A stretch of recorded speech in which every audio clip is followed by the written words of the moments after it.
ప్రధానం.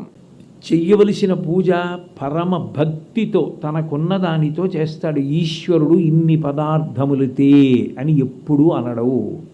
నీకు శక్తి ఉంది పట్రా, నీకు శక్తి లేదు, కనీసం చేస్తే చాలు.